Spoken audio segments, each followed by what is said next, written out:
Hey, everybody. Welcome to the show. It's Monday. Congratulations to the Warriors on their big win. To start the show, I talk with independent candidate for California's new governor, Michael Shellenberger, on what he wants to improve in California. Molly, it's a really fascinating interview.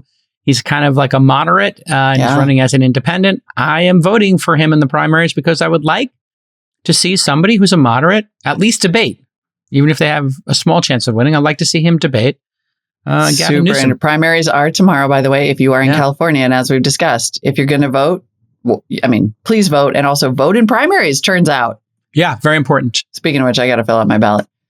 So that's going to be super interesting. Then we cover Apple's 2022 WWDC announcements, an array of updates, including some dishy new iMessage features. Yes. A new chip for the Apple Silicon family, and then possibly the absolute A-bomb of the announcement, pay later.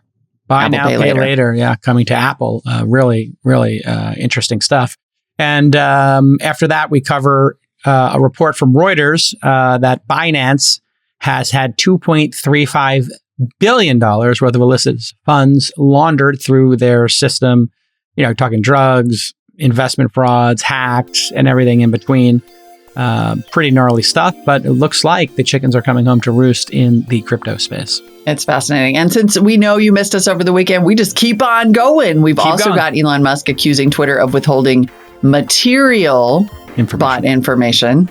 Big news there. And finally, Beijing is wrapping up its Didi investigation. The stock's gone up a bit, and but they're moving from the West and listing their stock publicly here to now the decoupling of China and America. They're going to be listed Didi on the Hong Kong Stock Exchange. So it's going to be a great episode. Stick with us.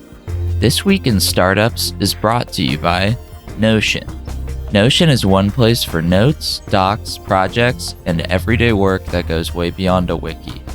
Go to notion.so and use promo code TWIST to get $250 off an annual team plan. Ourcrowd. Ourcrowd helps you invest early in pre-IPO companies alongside professional VCs.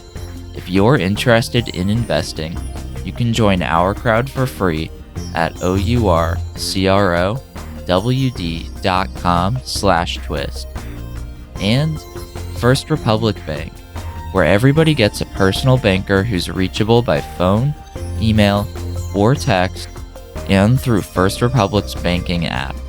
Learn more at firstrepublic.com/startup. Member FDIC Equal Housing Lender. Hey, everybody. Next up on the show, Michael Shellenberger, who is an independent candidate for California governor. Now, we don't often talk about tech here on This Week in Startups because it's This Week in Startups. We're here to talk about startups, capital allocating into them, and technology, innovation, and entrepreneurship. It's kind of our wheelhouse here. But one of the things facing the tech industry is the absolute mismanagement of not only California, but more specifically the Bay Area, and then drilling down into their San Francisco. And I've watched this firsthand, having moved to California in my early 30s, almost 20 years ago exactly, and then moving up to the Bay Area almost 10 years exactly. So I did 10 years in LA, 10 years in San Francisco, and also the wider Bay Area and the peninsula in the suburbs, basically. So I've gotten a really firsthand look at this and watched as Los Angeles devolved and also as California surged in some ways. And then the utter collapse that occurred right as my 10 years here. I watched San Francisco boom, and all the tech companies suddenly want to base themselves in San Francisco. And now getting a startup to come to a meeting in San Francisco is essentially an impossibility. So we're going to unpack that with Michael Shellenberger. Welcome to the program, Michael. Great to be with you. Good to see you, Jason. Good to see you. You and I met socially recently, and we had a nice talk. And you are a resident of the Bay Area. I don't know if you say the specific town you're from or not. I don't want to micro-target. Berkeley Hills. Yeah, okay. Totally. So I don't micro-target myself. I just, generally say I live in the wider Bay Area. But you're in Berkeley, which is a really avant-garde, liberal area. And you're running for governor. Why are you running? Because you could be doing other things with your time. And it does seem like California and the Bay Area and Los Angeles are absolutely collapsing and losing, from end to end here, losing companies, losing great entrepreneurs, losing capital allocators. Quality of life has plummeted. Housing prices has soared. The education system is totally in disarray. Homelessness / addiction, and we'll get into that and double click on how we frame that issue. It's a disaster, and you want to go in here and try to be in charge. Why would you want to take on what to most of us would seem an insurmountable challenge? Sure. Well, the main reason is I'm completely heartbroken by the destruction of our state and by the humanitarian disaster that we call homelessness. We're dealing with open-air drug markets, open-air drug scenes that are killing people. I just wrote a piece about how there's 3 times more homeless deaths in Los Angeles between 2020 and 2021 than in New York. The reason is that in New York, they have sufficient homeless shelters and they make people sleep in them rather than sleep outside. So we're completely mismanaging this. The school's student performance has gotten worse. We're in the 4th season of blackouts and water shortages. And we pay the highest taxes, the highest gasoline prices, and the most for electricity of anybody in the continental United States. So we have the highest cost of living and the worst public services. It's a leadership problem. We just don't have the political leadership to make the I guess I would say tough decisions. I don't think that they're super complicated. Actually, it's simple things like raising educational standards, requiring, shutting down the open air drug scenes, having sufficient shelter in psychiatric hospitals and group homes for the sick, raising educational standards rather than lowering them, building power plants, water storage facilities, desalination plants. It's basically a pro-civilization agenda. This is just the basics of civilization. So it's in that spirit that Mark Andreessen wrote about during the beginning of the pandemic of build. We need abundant housing, water, energy. We need functioning schools.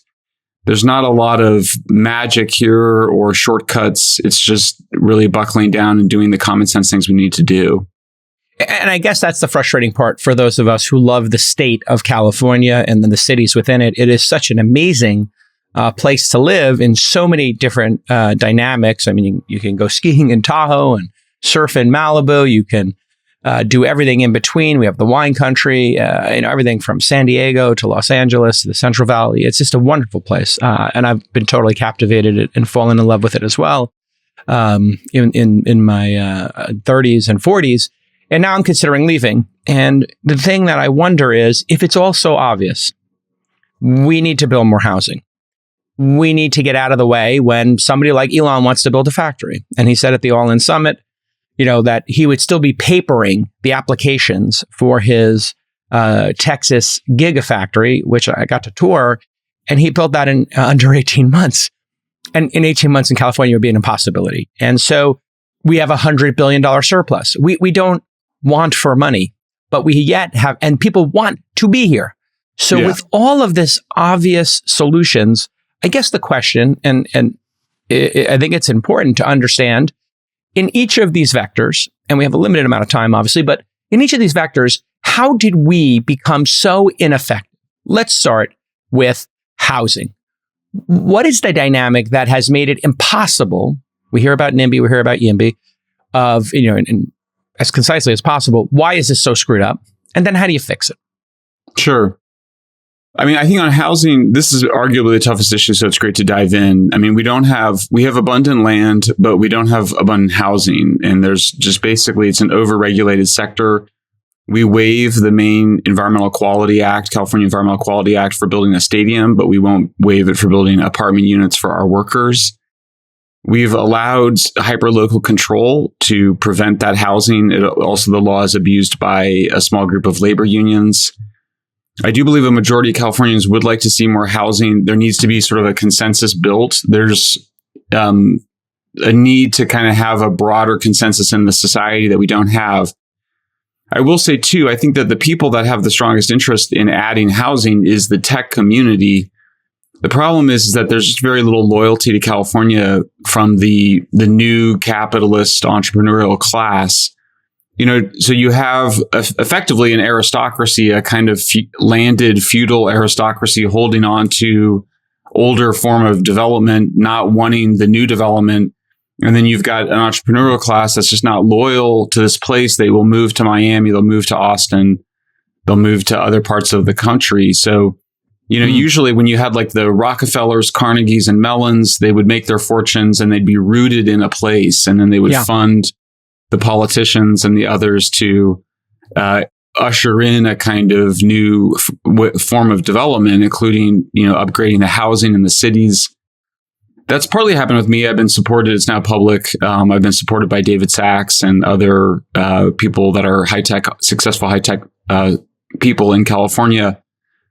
But, honestly, there's not a machine in place. I mean, we're creating the political machine for a pro-abundance agenda. And that hasn't existed until I ran. Startups need a central hub to store information and collaborate on work more than ever, especially when you have remote teams. That's why you need to move to a right-first culture. Any best practice, any project should be written down in one place. We went fully remote back in March of 2020, and Notion became our internal knowledge bank. Now, we use it for external purposes. You can go to thisweekinstartups.com/checklist to check one of the many ways we're using it externally. We took our 100-point founder checklist, which we made for the podcast, and we made for our founders. And you know what? We said, why don't we share this with everybody? This is like a book for free on Notion, and you can take it, copy it to your Notion. You can write notes on it.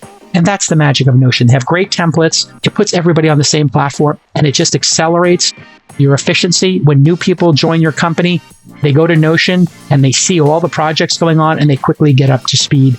It's changed everything. So here is your call to action. Go to notion.so and get addicted like the rest of us. Use the promo code TWIST.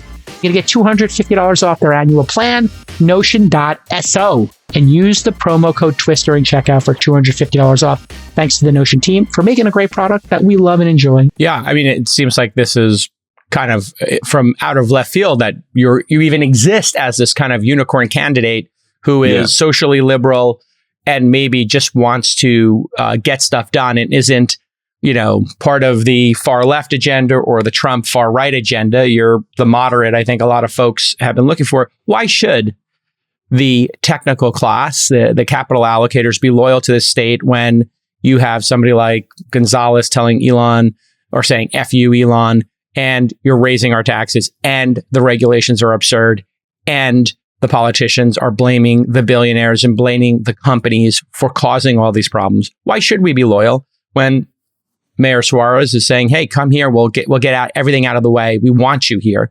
When Abbott and other folks in Texas and Austin are saying, hey, we want you here. If you want to build a factory, we're going to make it happen and get everything out of the way. Hey, you need housing. We're going to get housing built and we're going to do it fast. Why should the people who are builders in the world be loyal to California if California politicians are outrightly hostile to our very existence? Yeah, well, that's a good reason not to be. And I think that's why tech entrepreneurs have been fleeing the state quite understandably. I don't blame them for it. The governor, you have the Governor Newsom, but the others in the political elite take us for granted. I mean, they take you for granted. They make us pay the highest taxes, highest cost of living, and they don't deliver on basic public services. I mean, the disrespect particularly shown to Elon Musk by, I guess, I don't know if she was the president of the Senate, but Lorena Gonzalez, of course, famously said F you to him on Twitter. Yeah. And he said message received. Obviously, I would be calling up entrepreneurs trying to get them to come back.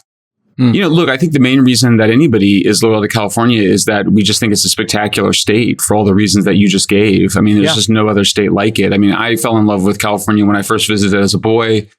When I travel around the state now, I'm still I was just in Santa Monica, which is, I've certainly been to Santa Monica, but I start to go into the neighborhoods and you're just like, oh my gosh, it's like the most amazing place in the world. Yeah, I got to live there. So I think the reason to fight for California is because we love it. Yeah. There's no reason it can't be a great state. I don't think we'll ever be like Texas in allowing the kind of unregulated development that they have in Texas, but I don't think we have to be like Hawaii either. I think we want to be the Goldilocks principle here between Hawaii and Texas. There is a lot of land. I mean, anybody that flies over California can see there's plenty of land. Yeah, there's much more room for density in cities. What I'm proposing is a really simple idea called a citizens jury, where you impanel several hundred randomly selected representative sample of the electorate to deliberate in 12 town hall meetings across the state, 12 cities, 12 months, to deliberate and build consensus so that you can go back to the legislature with a pro-housing abundance agenda. If the legislature rejects it, let's say January 2024, you then have time to put it on the ballot and put it up to voters. We end up passing a lot of things on ballot initiatives in California. Yeah. And I would do that with housing, education, and then energy/water, since the two things are so related. Because ultimately, I think there is an ideological obstacle. I think there's sort of a public consensus obstacle. But as the governor of the state, you'd have a lot of power to bring people together and then decide. If everybody just wants to be like Hawaii and not build any more houses, then the public decides that may be what it is. And then entrepreneurs can decide whether it's really worth staying in San Francisco and LA or moving to Texas. But that's clearly not the case here. I mean, the people in the state overwhelmingly want to lower taxes. They overwhelmingly want to build more housing. They overwhelmingly want to address, the fentanyl crises and the drug addiction crises, which has been framed as homelessness. Yes. So let's talk about that. In San Francisco, we've watched, and my office used to be in the Tenderloin, and I had to move it because people were being stabbed outside of our office. And we watched over, a 5-6 year period that we went from 2,000 or 3,000 homeless people to what felt like 10,000 or so. I think the numbers show that. And it was distinctly different than, what I experienced in New York City in the 80s and 90s of homelessness, and the modest homelessness in Santa Monica I witnessed in Venice. In the 2005 era, it all of a sudden got very different. It seems to have correlated with the super drug fentanyl. And it does seem to correlate as well with the non-ability to prosecute the dealers and maybe hold people to a specific standard. You wrote an entire book on this, but looking at it from the outside and my basic research, it seems like people who are horribly addicted to opioids and fentanyl have a very low chance of recovery, maybe 5%. So this is basically a problem of addiction that is not going to be solved in the overwhelming majority of cases. So what is a society to do? Well, I think we know what we can't do, which is make it actually profitable for dealers to be here, and make it profitable in some way for people around the country who are addicted to say the number one destination, if you're addicted to these things, is California. Because if you're living in one of these other states, I mean, if you're in the South, if you're in Texas and you're addicted to this, you're going to be arrested and you're going to eventually wind up in jail for stealing or whatever it is, tragically. But the cost of being a dealer or addiction is high in some other states, and it's zero here. Is that basically the core of the problem? Because I've read some of your tweets on the problem here. How do you, and you wrote a whole book on it, but how do you frame it as a problem and the reality of it? And then what is the specific tactics that need to occur? Yeah, you basically have it right. I mean, the data is not great, but we know that the number of homeless people in California increased 31%, even as the number declined 18% in the rest of the United States over the last 10 years. San Francisco saw a significant increase. Again, the counts aren't great, but somewhere between 9,000 and 10,000 total homeless in San Francisco, probably 5,000 to 7,000 on the streets at any given time. We know 20,000 homeless people come through San Francisco every year for the open drug scene, which is allowed. It did get worse after 2014, which is when we decriminalized up to 3 grams of hard drugs and also decriminalized shoplifting, $950 worth of goods. And you saw that arrests for shoplifting declined from per reports declined from 60% in around 2014 to just 17% today. So there's people's experiences reality. Of course, you also have 2 overlapping drug epidemics. One is the opioids, which is most people are most famous for. Of the 105,000 drug deaths last year, 71,000 were from fentanyl alone. But methamphetamine is also a big problem. So we find people smoking methamphetamine and fentanyl. A lot of the psychosis you see, people taking off their clothes, people screaming. Some of that may be from underlying mental illness, but often it's just paranoid psychosis induced by long-term uninterrupted methamphetamine use. Yeah, people used to be arrested and have to spend some time in jail where they would get off drugs for a period of time. It's not rocket science. I mean, you have to shut down the open drug scene. You can't let people sleep outside. You don't have to go to shelter, but you can sleep outside. You can go somewhere else. We need to detox the people as an alternative to jail and prison. Americans were very libertarian, so we're uncomfortable diagnosing people and being like, you need to go get treatment just because you're an addict, or you need to go to psychiatric hospital just because you're mentally ill. So breaking the law tends to be the thing that gets people into the help they need, which is why you need to enforce laws. What's that? It's the backstop, yes. Because we believe in America. And it's one of the beautiful things about America is personal freedom. You have a choice. Yeah.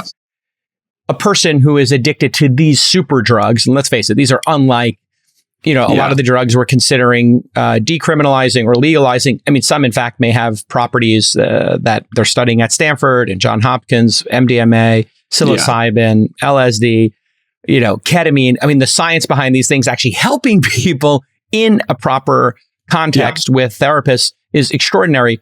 So we are specifically talking about two super drugs here. 71% of the deaths are coming from fentanyl, and then some amount from methamphetamine.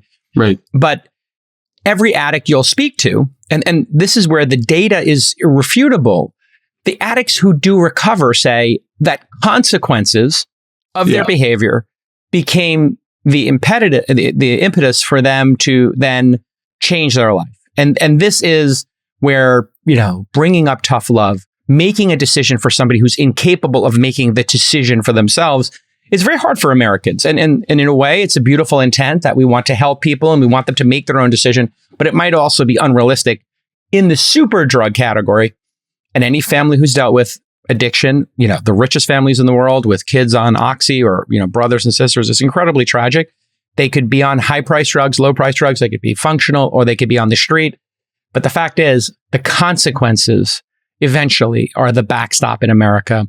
And we have removed the backstop by saying, hey, if you break into somebody's home, if you break into their car, if you're on the street, if you're naked running down the middle of the street, endangering yourself, or you're selling these super drugs, we basically took out the backstop. And now we're getting a surge in the amount of people who are suffering. All around the world, tech companies are innovating and driving returns for investors, and Ourcrowd is an investment platform that analyzes many of these companies across the global private market. Then they select the startups with the greatest growth potential and they bring them to you. From personalized medicine to cybersecurity to robotics and quantum computing and so much more. In state-of-the-art labs, startup garages, and anywhere in between, Ourcrowd identifies innovators so you can invest when growth potential is greatest, and that's early. Ourcrowd's accredited investors have already invested over $1 billion in growing tech companies, and many of their members have benefited from their 46 IPOs or exits. And let me tell you something, investing early is what it's all about. That's how I made my career. And if you're interested in angel investing, investing early is critical. So now you can truly diversify your portfolio by investing early in innovative private market companies at Ourcrowd. Join the fastest growing venture capital investment community by going to ourcrowd.com/twist. That's right, OURCROWD.com/twist. So in fact, in your research, has this compassion with great intent induced and worsened the problem? It's hard to say that, good intent, but we do have that phrase, like the road to hell is, paved in good intent, right? Like, is that what's actually happened here? Yeah, definitely. I mean, it's the removal of all consequences from people who break the law. If we designate them as victims, and everybody that's an addict or mentally ill is designated as a victim. And you're absolutely right. I mean, it's very hard to quit drugs in general, but you almost can't quit them if you're just being constantly enabled to use the drugs. I do meet people that recover and, they almost all have to go to jail or prison or have some threat of jail and prison hung over them. It helps to shut down the open drug scenes because then it's harder to get the drugs. People have to spend more time finding them. You also can make detox and rehab available. But with the basic ingredients of dope, it's dopamine dysregulation. So we know how to regulate that for folks. I mean, they need exercise, they need jobs, they need meaning, they need purpose. I'm fine with the opioid replacement therapies. As you mentioned, there may be other psychedelic trials that we could do. One of the big ideas that I'm promoting is that we need a statewide psychiatric and addiction care system. Right now, we have a county-based system. So you have 58 counties offering duplicative services.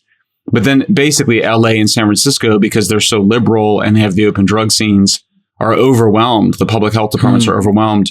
Plus, if you want to get somebody rehab, you don't want them to be near the open drug scene. You want them to be in the Central Valley or in the mountains.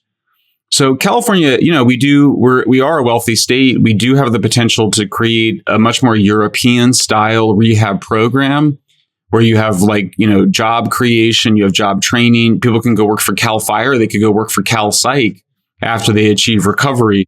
That would also be a place to do some of the more experimental treatments. There's psychedelics, but there's also, cold baths, there's heavy exercise, there's all sorts of things that are being experimented. There's medical treatments. So there's no reason we can't solve this. Definitely there's some people that are never going to recover. But I think that what we're doing is we're just giving up on people. And so there's a lot of pessimism, addiction pessimism, basically consigning people that are in their 20s who have lost control because of addiction, but we're basically consigning them to palliative care, a life of chronic drug use and probably an early death. Yeah. I think it's inhumane. I think it's inconsistent with California's commitment to human potential, the positive psychology movement. So much of what we love about California is that this was a place where we moved away from all that kind of really negative Freudian, backward-looking psychology to a positive future, human potential psychology, optimistic psychology. Yeah. So that's, I think, what the potential is here. That's why I think that's part of the inspiration for me was we can take this situation of chaos and you find an alliance between people whose families are directly impacted by addiction and mental illness with people whose, the business leaders, the tech workers, the people who are directly impacted by the homeless crisis to come up with a better plan. The families themselves, I know you spoke to families of addicts and people suffering in the Tenderloin, specifically here in San Francisco. They overwhelmingly would like to see their own family members arrested and the consequence. Of course. And so when we look at this, and it's a very hard discussion for people to have, but imagine you're the family of the son or the daughter who's in the Tenderloin, and you have been so broken and crushed that you literally want your own brother, sister, son, daughter, mother, father, cousin, uncle, brother, whatever, to be arrested, because not being arrested, being in a jail, as horrible as that is, the family members would literally rather see their family member put in jail for some number of months or a year in order to sober up and in order to possibly get on the recovery path than remain on the street. Yet we have a group of individuals, I guess some cynical people believe, are profiting from this. We talk about the industrial homeless complex here in San Francisco. There are hundreds of millions of dollars. I've heard people say $1 billion, where people are, let's face it, profiting in some way. Now, their intent could be good. They could believe they're doing the right thing. They could be, in the short term, removing suffering. And all that can still be true. But the fact is, I think the families and what they would like to see happen with their family member trumps what people would frame as the bleeding heart, or very far left, very permissive group of people running these, in many cases, for-profit or very profitable homeless organizations are getting. Am I too cynical in my framing there, or am I? Yeah, no, totally. I mean, of course. I mean, if your child or your brother or your parent were on the street, if I were on the street out of control because of addiction or mental illness, I would want to be arrested and mandated treatment. Of course you would, because otherwise you could die. Close to 100% of the women are being sexually assaulted. It's really, people prey on each other on the streets. This is not a safe environment. So we have the issue has been, the manipulation of people's minds has been around one flew over the cuckoo's nest. People don't want to be involuntarily hospitalized. But like I said, the easy way to solve that is that we're not going to be involuntarily hospitalizing people who aren't breaking laws. you can still have a choice. If you break the law and you'd rather go to jail, that's fine. But if you'd rather accept mandatory psychiatric or addiction care, that should be the option. Well, we removed that option. This is, it's interesting. When you interview people in Europe, they often say, we don't criminalize addiction. If you want to be a drug addict in the privacy of your own home, not breaking any of the laws, I think most of us are fine with that. I think it's terrible. But I think we should stigmatize it socially, but I don't think it should be a priority for law enforcement. Mm-hmm. So I think that's the social contract, so to speak, is that, we give a lot of freedom for people to use drugs in California, but you can't be breaking the law. If the drug use has gotten out of control that you're breaking laws, then you should be given the option of jail or some mandatory treatment. Yeah. I think we've run an experiment that has run its course. And if you were to look at that experiment, the result is life on the street, and this open air drug market leads to super drugs, which are distinctly different than the drugs that people may have recreationally used at Berkeley themselves or any number of places. And it's a different class of drug. And until you can have a really adult discussion that fentanyl and meth is different than mushrooms and weed, you cannot paint these things with the same brush. And then the horror of living in the Tenderloin is objectively worse than going to prison or going to treatment. And in fact, if you were to rank them by people who've been to all three, they would tell you living that life on the street is horrific, going to jail is horrific, and going to treatment is challenging and hard, but was the thing that ultimately got them productive in society. Why are you qualified for this job? What makes you qualified to execute on this plan, which seems, by all observations by people listening in the audience or when we discuss this and with the group, you seem to have picked a very pragmatic, logical platform here that is right down the middle. Okay, great. We all agree. It's a solid platform. Why can you be the person to execute on this? Why should we vote for you in the primary here? Yeah, it's a good question. It's a funny question because it feels like when I first started thinking about the job, I remember looking at it being like, yeah, I could do that job. That either can sound, if you don't think I'm qualified, that'll sound arrogant. If I sound qualified, then maybe reassuring. Yeah. But it always felt like a job that I could do. These are issues I understand. I really care about the state. I've done a book now on the crime, drug, and homeless crisis. I've done another book on energy and the environment. I pay a lot of attention to things like healthcare systems, education. My whole family are policy wonks. These problems all seem manageable to me. I've traveled to Europe and see how they dealt with it there. I've looked at how Florida has handled its school choice, which is a system I believe in, that parents should have greater choice where their kids go to school. And, I'm on the one hand, I'm a very open person. I want to build agreement among people that have differences. I'm 50 years old. I came from the radical left, and I'm just much more moderate and open-minded to different perspectives. But I'm also, I think you say I'm a disagreeable person in other ways. There's certain things that I'm really firm on. Like, I think we need to have a statewide psychiatric and addiction care system. I'm very convinced and make the argument that we can't solve this at the county level. But on other things like how exactly would school choice work? Would it be public schools or would it also include private schools? Would people be allowed to be in trials for psychedelic drug use if they're in rehab? I'm open to that. I'm open to housing. Like, how do we get it built? Where is it built? Ultimately, that has to be a decision made by the people. So I think I've got the discernment here to be like, and I think I understand Californians well enough. I mean, it's just this issue we were describing.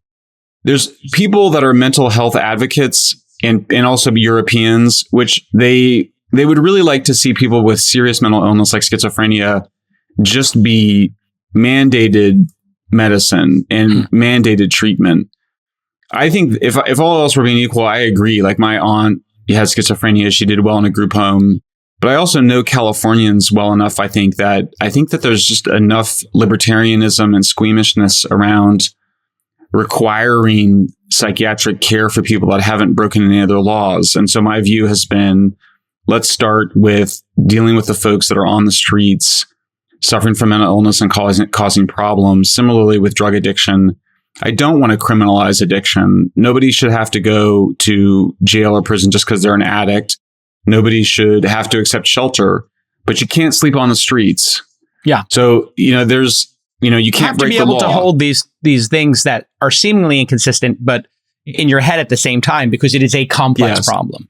You can't, you can't stay on the street. Yes. You can be addicted, but you can't be addicted on the street. You can't commit crime. If you do go to jail, it's going to be because you stabbed somebody or you robbed somebody's home, not because of the addiction, but the addiction may have caused you to do that because you needed money to service the addiction. So this is a very adult, you have to be able to make a couple of logic jumps here. Yes. We're criminalizing behavior, not health status. Right. So you might be sick, but we're not going to criminalize that. But if your sickness leads you to break laws, then we're going to make treatment, whether that's rehab or psychiatric care, the alternative to incarceration, because that's obviously the most humane thing to do. So my latest is that when people sort of ask me what my identity is, I say I'm a liberal in my compassion for the vulnerable. I'm a libertarian in my passion for freedom. And I'm a conservative in that I believe you need civilization for both.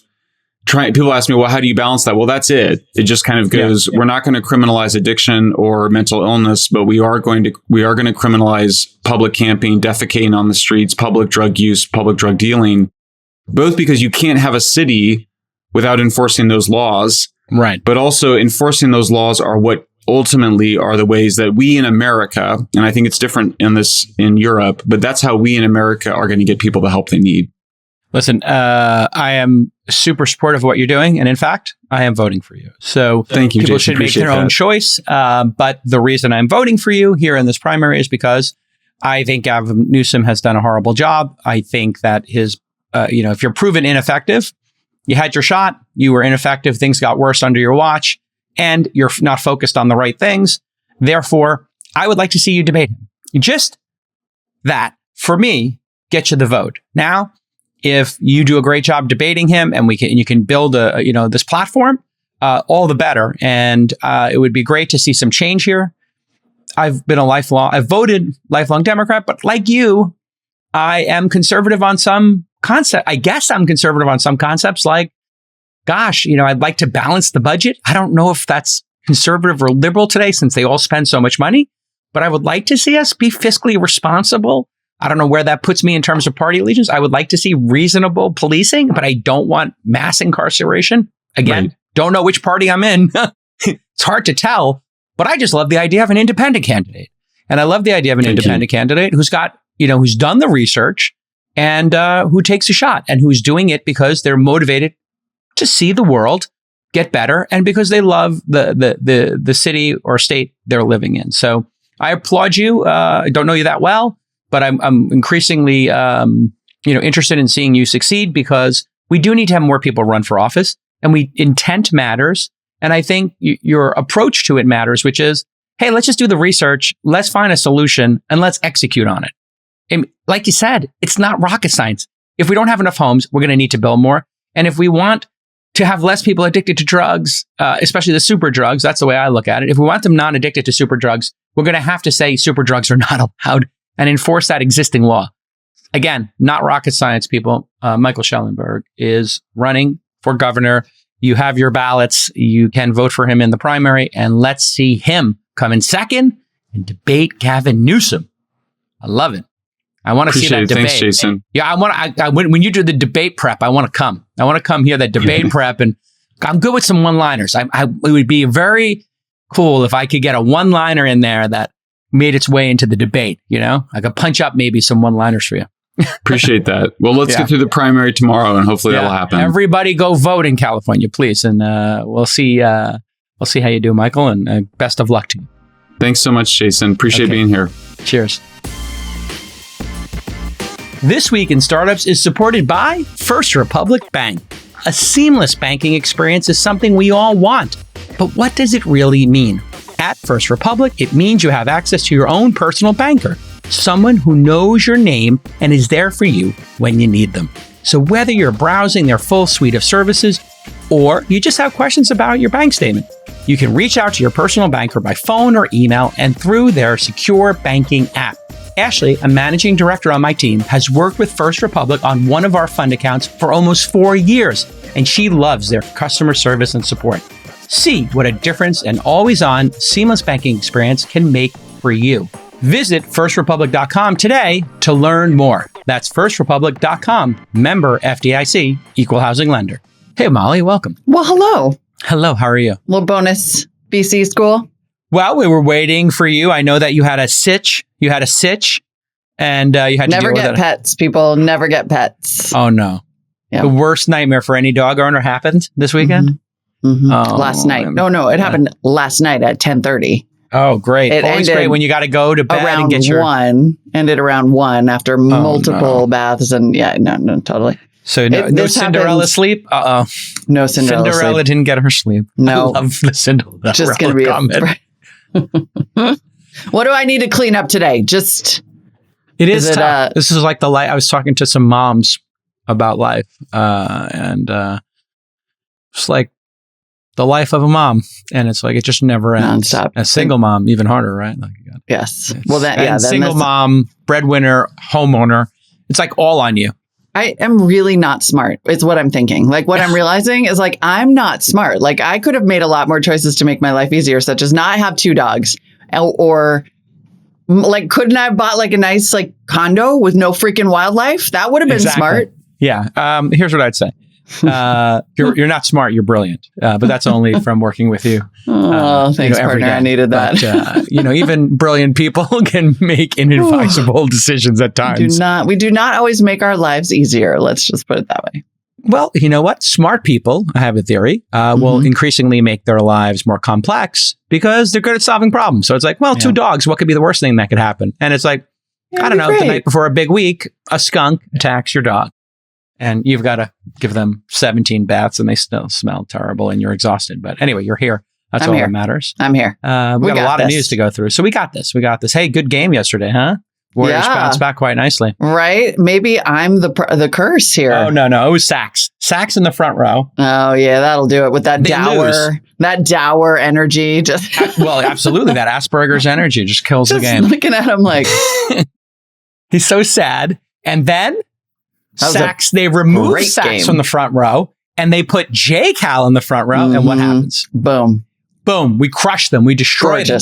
Gorgeous. Everybody showed up. Pool party. Clay pool was party.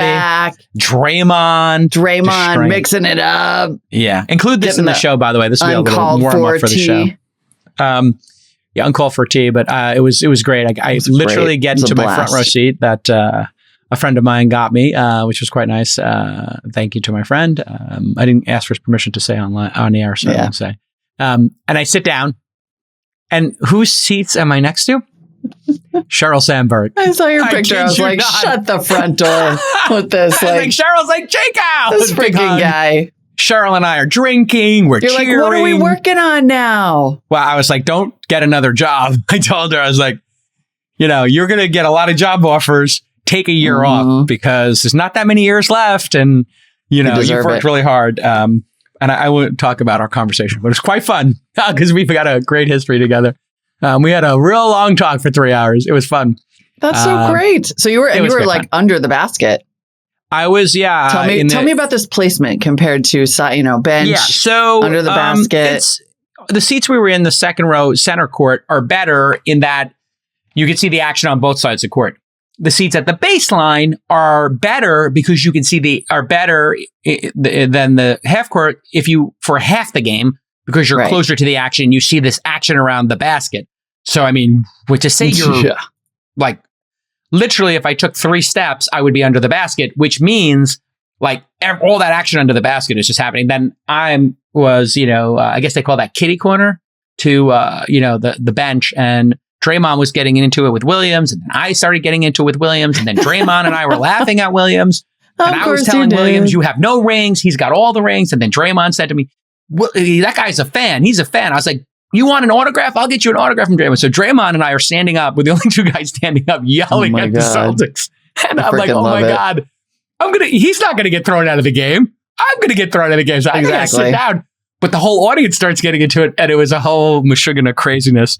But it was a good time. And congratulations to my pal Draymond, who just absolutely was, he's just that X factor in the game. When he does that, great. when he just shows up just a little bit different, it's everything. It's a complete change in approach. And you could see the fired upness of the rest of the team. Oh, yes. You could really see it. I mean, just to see Jordan Poole show up like that in the third and fourth quarter was just a delight. And I love those young kids. Half-court shot. Yeah. It's like, it's on. Steph was like, whoa. I mean, the roof almost came off the building. So I bet. It was absolutely awesome. Great. Go Dubs. And I'm sticking with my Warriors in 6. Yep. I think the Celtics are an incredible team. Other people are thinking this is going to be what they call a gentleman's sweep, which is the other team gets to win one game and they save face a little bit. I'm still going Celtics in 6. I think this is a very serious Warriors in 6. Warriors in 6. Celtics win 2 games. Celtics are no joke. And I got to hang out with Bill Simmons finally. So I was in the the VIP area, and I saw Bill Simmons, and we had a nice podcasting talk. And I saw Chad Hurley, professional poster on Twitter, former founder of, or still co-founder of YouTube. So we had a nice conversation. He wants to come on the pod. I saw Brian from Airbnb. So again, a who's who of Silicon Valley and celebrities, and a win, which is all that matters, really. That's all that matters. How many of those Silicon Valley guys, because I saw this, I think a Twitter thread to the effect that now going to Game and Chase is just it's like a bunch of Silicon Valley guys who don't know anything about basketball. Not true. I don't know that that's entirely true. No, I think there are some people like some of that who, are just showing up because it's the finals. No, and that's not a dig to Sachs. Does he not like basketball? No, he had courtside seats to the Warriors for a couple seasons, but he rarely went to Oakland because it was it's a challenge to get out to Oakland, as you know, if you're in the city or you're in the peninsula. It was like a 2-hour mission. He's not like the most sophisticated basketball fan. But other people are there every game, and they are super into it. Yeah. And it's a great culture, I have to say, out here, because I think a lot of the culture of the Warriors team and how well they play together, how well they're coached, how well the team is managed, and the longevity of this, this trio, Clay, Steph, and Draymond, is something you don't see in the NBA all that much now. So that is super attractive. And I think a lot of folks who are in Silicon Valley think about building teams, and to have the most well-constructed, disciplined team to be our team, I think it resonates with people. And so I think it's like a mutual respect. You have Draymond, Steph, and Clay, who are just world-class. You have Steve Kerr, who's world-class. And then this other cast of characters that have been, the supporting cast, from Bogut to David Lee, Andre Iguodala, Kevin Durant. To have Iguodala come back, I think, is such a big, such a great vote of confidence. Yeah, love it. Yeah, it's all great. So, but we should probably fly to Boston. All right, let's talk about tech. I know we probably should fly to Boston. Yeah, I just got to keep working. We got to keep working. I got a lot of deal memos I got to get out this week for the syndicate. I'm behind on my deal memos. Where you can get a lot of work done, turns out, is on a plane. Cross-country flight. On the plane. Just saying. Wow, look at Molly. She's focus time. You've got full VC now. Somebody tweeted just VCs, enabling. Oh my God. Somebody tweeted this great tweet there. It might have been VC Brags on Twitter. And they were like, VCs be like, cut your staff, do layoffs, belt tightening, lower valuations. And meanwhile, sitting courtside or coming from Grand Prix of Miami to sit courtside for the Warriors. And I just responded with, who, me? You were like, no comment. It was the who, me. Me? The who, me with from Carmelo Anthony, when they asked him if he would ever consider playing on the bench. And he was on the thing and he said, who, me? Me? It was a classic. But listen, let's get into the news. Right, there's a lot of news. And it looks like some news broke, and we can do a live reaction here. Apple had its, is right now, as we speak. As we're talking. As we're talking, the Worldwide Developer Conference is going on, and it's just being teed up right now. And so maybe we could, Molly, you could set us up here about what's going on over there, and then we could watch a video and live react to it, because we don't know. This is notes that came in while we were on air. Surprise! So this is live reaction, like a CNN kind of report. I've just really been waiting for there to be a big breaking news alert that's like, Apple announces it hears you about the Bluetooth thing and is fixing it. So far, I have not gotten that breaking news alert. Yeah, Had it been a notification while I was in the car taking my kid to work, I wouldn't have received it because Bluetooth doesn't work in my car anymore. Bluetooth gate continues. Bluetooth gate goes on. However, Apple has announced, but enough about me. Apple has announced a bunch of new iOS 16 features. You can now customize the theme colors and layout of your lock screen. Sometimes I get to the point where I'm like describing these Apple events and I'm like, we're still doing this? We really are? Yeah. We're really they made it. about customized lock screen widgets? Okay. Yeah. Some slightly cooler things. The kids these days all use iMessage as their social network. It is the group chat of choice. And Apple seems to have realized that, which is cool. They're now bringing a share play API to iMessages, which means you can actually watch videos live together, which is cool. Oh, wow. Like a watch party. Like a watch party. Incredible. And you know how, they're always sharing like a YouTube video and you got to watch it and then tell people what you thought or like hit play at the same time. I think that's actually like, that's a great feature. Because people have been saying for years that iMessage could be a social network. I mean, it really could be like a privacy first, non-public social network. And that's how people use it with group chat. So this is actually, I think, you don't want to be the green. You don't want to be the, what is it? The green is the, you don't want to be the green bubble in the group. Oh man, I am really enough of the green bubbles. I told my teams, no more. Ixnay on the green bubbles. I am not I'm not reimbursing green bubbles. It's like, if you're going to be in the VC land, you got to have an iPhone. And I know they're never going to, but just no, they will. Please hurry up and they need to release iMessage as it's not going to happen, and it's never going to happen. This is the sticky thing. Because it sells iPhones. It sells iPhones. Like I tried to move to Android, and I was doing a parallel thing, and I was like, okay. Yeah. I'm going to get off this iOS and I'm going to go full Google stack. And I tried, and I was using Chrome a whole bunch, and it was iMessage that kept me. So they know that's what's keeping me. Absolutely. And I looked into all these third-party tools of like how to get iMessage on your Windows desktop. And like, they're like, well, you can set up an iMac and then do like a remote thing and pop it up in a window. And I'm like, so I take an old second computer and I'm, and use it as just an iMessages terminal? As a terminal that I'm opening up in a second window, like, doing a remote thing. And I was like, oh God, this is so complex. Can Apple please just let the world use this? And they would take over, but the profits from the iPhone are worth more. So that's the sun. Anyway, let's watch this. Universe. Here's a 72-second clip. Yeah, we'll talk to you on the other side. And now we're adding 3 of the most highly requested features to messages. First, have you ever sent a message only to immediately realize you didn't quite say what you intended? Well, no worries, because now you can edit any message you just sent. So embarrassing typos can be a thing of the past. You believe in miracles? Yes! Unbelievable. Second, have you ever wished you'd never sent that message at all? Nice. Well, good news. Now you have undo send. So you can immediately recall a recent misfire. Thank you.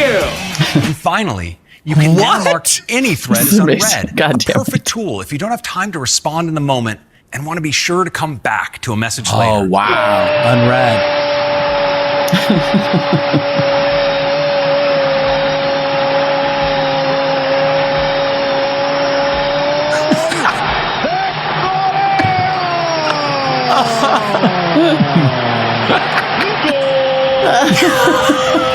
Did we do this? We just got punked by our own producers. I was like, wait a minute. That was the actual Apple. I know. I'm like, that would be hilarious if they did that, but they did. That was us. They didn't. Holy cow. Bravo, producer Nick. But shut also, the front door. Accurate. Because, right? This is the kind of I'm so hyped right now. Usability, awesome sauce. Okay, hold on. 3 things we just saw. Number 1, you can edit a message for a typo, autocorrect. You can take ducking and make it the right word. The right word. Thank you for saving me. Number 2, you can take that back. If you said something, I'm not saying I've said something to a spouse or a friend that I immediately after hitting the send button was like, oops. Or just wrong thread. Wrong thread happens all the time. The simplest version is just wrong thread. You're like, crap, that was not for you. That was for my husband. Or, I get that from my girlfriend, Christine, all the time. And it's always like, what are we having for dinner? Da, da, da. And she's like, dang it. I'm like, because our names start with M. Right. Both of them. So now, and then also you have mark as unread. The simple email feature, which allows you, instead of saying, remind me of this, it's like, okay, I'm going to keep it unread so I know to reply to it. Of those three, take a moment here, Molly. Which one is the most awesome for you? Most awesome for you. So this has a lot to do with you, Molly, and your personality type. What do you, if you could only have one, which one would you have? I mean, it's so terrible because I feel like you marry kill here. You already know what a control freak I am. Like I can't live with a typo. I can't. For me, it's the typo. It's 100% the typo. Yes. I don't send messages I want to recall very often. No. Sometimes I do forget things. The typo is very close to the mark as unread, though, because the worst thing in the world for any interaction is when someone sees that you've read their message, but you haven't answered. Yes. So if you can mark it as unread and it doesn't show up as read to them, then they're like, oh, she hasn't seen it yet. It's okay. She's not ignoring me. As opposed to it shows up as read and she knows. And yes, by the way, chat. Yeah, of course, all this stuff came from WhatsApp. Yeah, of course. That's what everybody does now. Like, I mean, it's specifically Apple. They're like, go ahead. Specifically Apple. They're always like, make whatever features you want. Mine now. And 2 years later, 3 years later, we'll add it. You know, when we're just like we dunk on Zuckerberg a lot for stealing everybody's stuff. But let's be real, Apple pioneered this model. Well, Apple does it. They bring you this thing and they're like, time delay. And I think their time delay is intentional, Molly. This is my theory. Yeah. They want to let their app developers exploit all these new features, test them. That's their R&D department. And then when those, but you don't want to piss them off. So what Zuck does is, oh, you came out with spaces. Oh, you came out with stories. Oh, you came out with ephemeral messages, lenses. I am in a race to get that onto our platform in a shorter period of time because he doesn't have an app store. So why does he care if he upsets Evan Spiegel, our friend from the Warriors game? Why does he care? He doesn't care. Yeah. But Apple does have an issue. So if they were to steal these features, the people in the App Store would be like, that's not fair. And then you would have this vibe like Amazon started getting. Hey, you're studying our data. You know we're getting downloaded a lot. And then you made an Amazon Basics. So Apple is brilliant. These features, as somebody pointed out, have been out for 5 years in different messaging platforms? Totally. 3 to 5, So they had plenty of head start. It's literally take a head start, exploit it. We're not going anywhere. We own the platform. So good observation that they basically are like, we'll give you this head start. We'll make sure that our own users are like clamoring for this so that by the time they get it, they're just like, Apple is our God, line up for more. And then they could say, look, in the interest of fairness, you had 5 years to build an audience and you just didn't. Well, I mean, based on the supercut are very genius producers who are being very well managed, I will say, by management's doing a very good job here. I think that this is a direct result of deft management by me, but they have more time allocated to do creative things, and that was a very creative thing to do. So shout out to Nick, who that was adorable. I loved the culprit here. But what's great about what Nick just did with this video is that video just perfectly encapsulates this theory I have, which is they wait 3, 4, 5 years, and then people forget about the feature. And then when you get it, you're like, oh my God, it's a new feature again. It's amazing. Oh my God, it's amazing. Really, you can edit. It's like, but you can do that in these other. It's like being in a cult where they come along and they're like, now you can have hamburgers. And you're like, I was about to say it's a cheeseburger. They're like, and now is our new innovation. It's 6 ounces of ground beef between 2 pieces of bread with cheese. We think you're going to love it. The cheeseburger. And people but oh my God, a cheeseburger. In classic Apple style, they would start with a hamburger and then 2 years later they'd add cheese. And you'd be like, oh my God. And they charge you extra for the cheese. If you want with your cheeseburger, you can pay $199 for the cheeseburger stand, which is cheese. If you want to spend another $99, we'll put it in a box. We get interesting. Them. Okay, so what else? So that's the iMessages stuff. There's the lock screen thing, which yay, whatever. Customize your phone. People love that stuff. Apple also announced, this is big, coming for the buy now, pay later space, which has had some issues later. Some issues. Apple announced Apple Pay Later. APL? APL. They're putting out an APL. They're putting out an APL so that you can use your, which is interesting because as we've discussed, that's how a lot of people are using their Apple Card.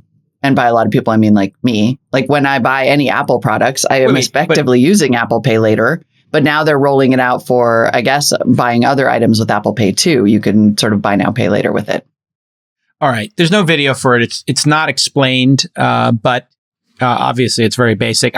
We don't know yet we know they were doing this for Apple products, but how this integrates into other commerce experiences, I guess, is an unknown. Mm-hmm. But I guess if somebody signs up for this and you use Apple Pay, and I'm increasingly using Apple Pay because of its simplicity. And I'll tell you something, Apple Pay on your watch is next level. So I was using I had a very frustrating moment. I was indignant, in fact. I was using I parked by the ferry building and had to use a parking meter. And it said you could NFC this, you use your watch, and it didn't work. And I was outraged. Because when I went to get my Blue Bottle coffee, I was able to beep, beep, ding, pay for it. Yeah. And then, I was doing another experience recently. I'm trying to remember what it was, but it was another food experience where I was ordering from a kiosk. It was in the airport and I paid with my Apple Watch. And it's so delightful to not take out your phone or your wallet and just smack your watch. It's great.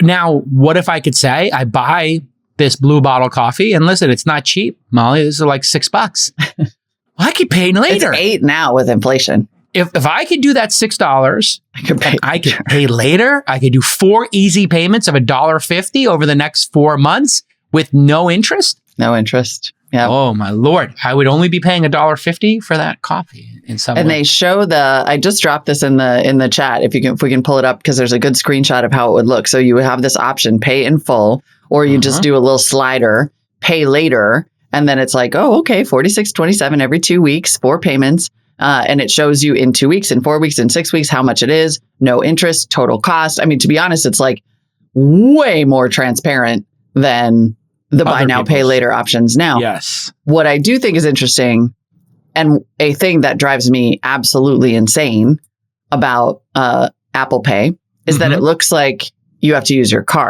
Apple card. Huh.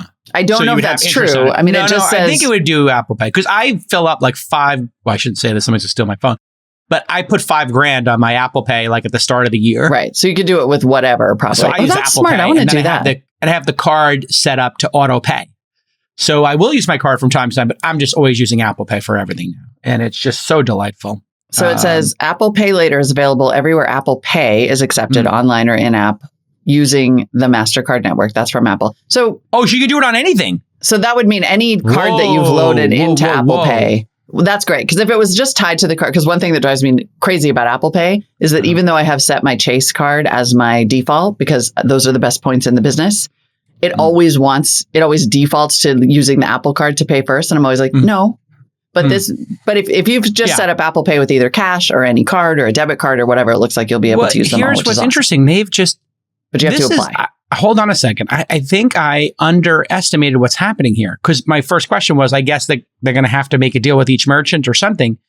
And I'm reading here from the release, Apple Pay Later is available and everywhere Apple Pay is accepted online or in-app using the MasterCard network. Okay, those are the qualifiers. So if they use Apple Pay and it's MasterCard, because I guess the fees matter here, you can do this.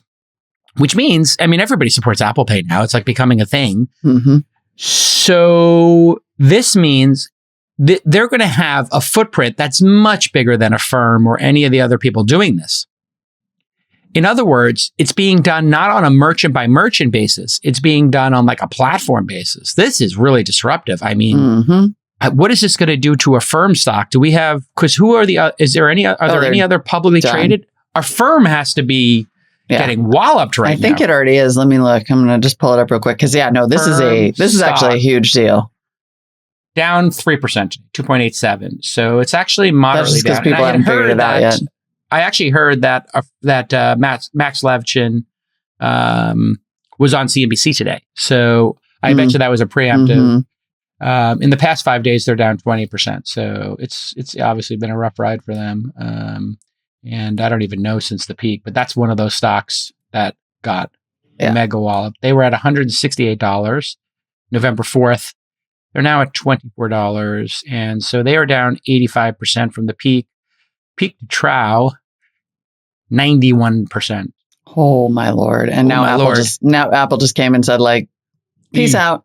Now, as we recently looked up, Apple has about a 51% market share in the United States. So it's not like everybody in America is all of a sudden going to be using this. You have to have Apple Pay set up and have your stuff in there. Just the most well-heeled customers. Just the people who buy the most stuff. Ooh. And you can, I know. I mean, this is like, I think there's like generally, after my years as a business journalist, I have realized that there is generally an underestimation of the importance of things that are related to financial stuff. Like overall, right? I was talking about this weekend at a conference with in relation to climate. Like, guys, it feels like there's not a lot happening in politics, but there's a ton happening in money, and that's actually more important. This is that. Like, that's great that you can customize your lock screen or whatever, but Apple just started dominating payments. Dominating. And here's the thing. They made it so easy. So you look at crypto, and crypto's like, we're a better payment system. I don't know. I open up my phone every day, and the user interface is so great on this, and now I can spread my payments out over 6 weeks. Not that I need to, but why wouldn't I, to your point? There's no interest. There's no interest. And so time is money. Listen, I'm not the customer here, but I was the customer probably 15 years ago. And 15 years ago, this would have been meaningful to me when I was, maybe 20, when I was living more on a, month to month, quarter to quarter basis. This is significant. What's really interesting about this, Molly, is if you think about Apple's competitive advantages, they have all the money. With a $200 billion plus hedge fund, they don't need to go to anybody to secure a facility. Yep. So a firm or any other buy now, pay later company, they need to set up money and pay interest on it in some way. And then there's some margin here. Apple could just make this a feature. So for them to float your money for 6 weeks costs nothing.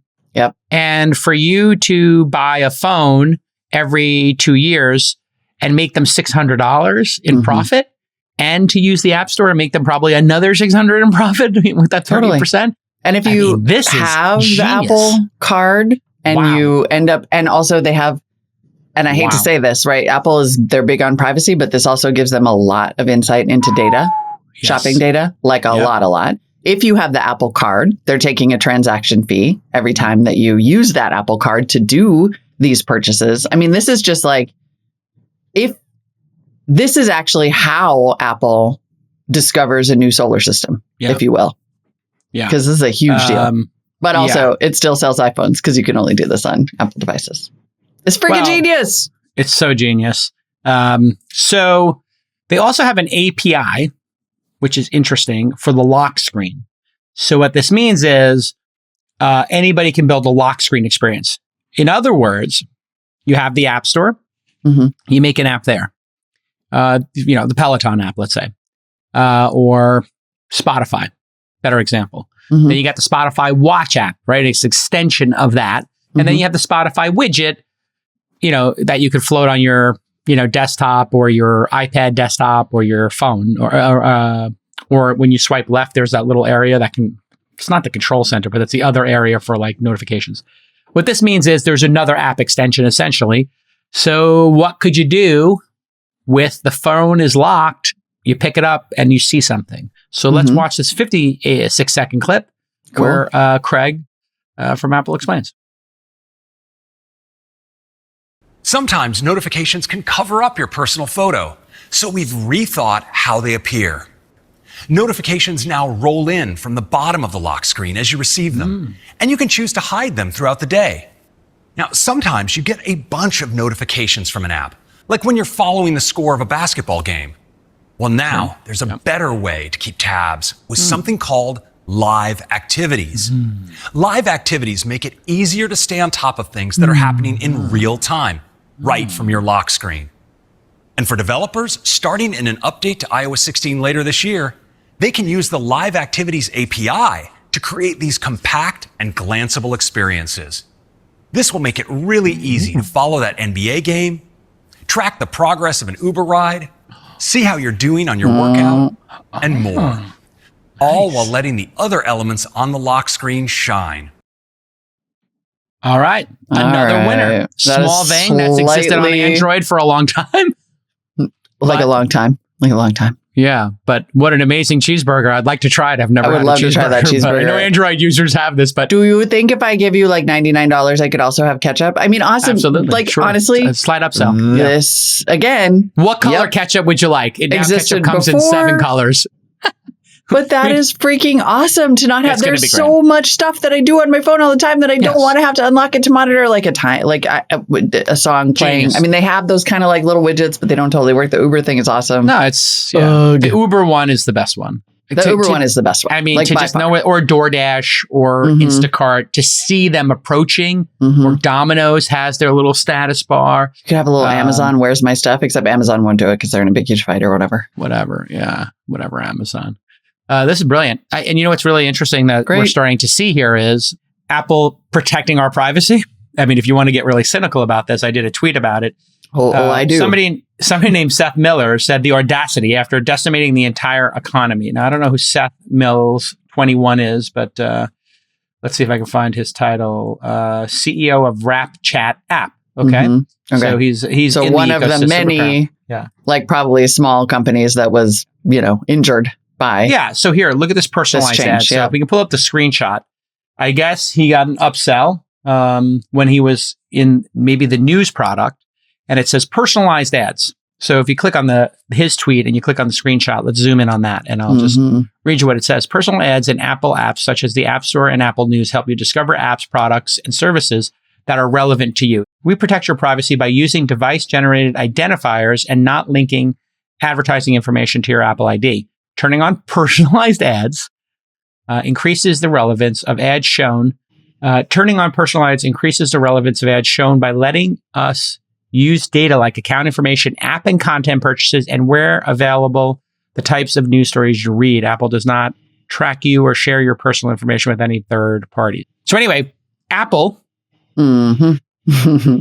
12 years after Facebook perfected personalized ads, has launched personalized ads.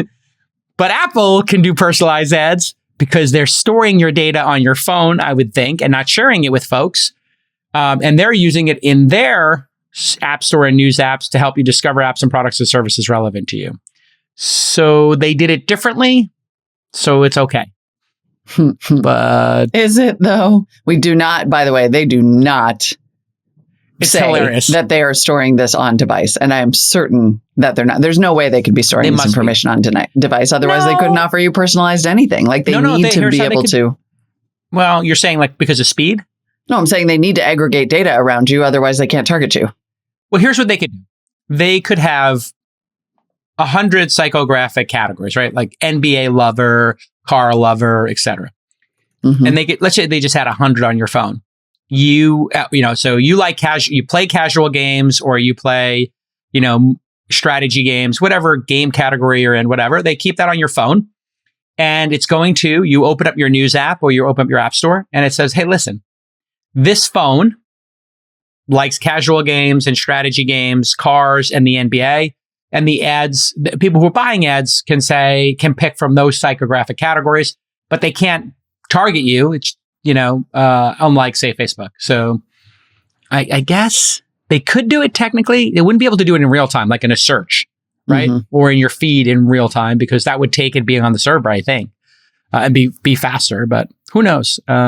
But We'll try to find out. Yeah. We'll try to find out. I mean, it's just like crazy hypocrytical. it's dirty as hell. It's dirty feels a little as dirty, hell. yeah. It And it feels was a little always dirty. coming. I It mean, was we've been always saying coming. this Always we've coming. been saying, I think we've probably been saying this on some level, at least I have for half a decade or longer, which was like Apple has a ton of data about you. Yeah. It is only a matter of time before they want to monetize that data. Full stop. Yeah, but And this is that. it is that. And it's saying, we're only going to do this, though, in our walled garden. It'll only be Yes. the data, which is just like, Well, we're not going it to is follow you opt-in. across the web the way that Facebook did.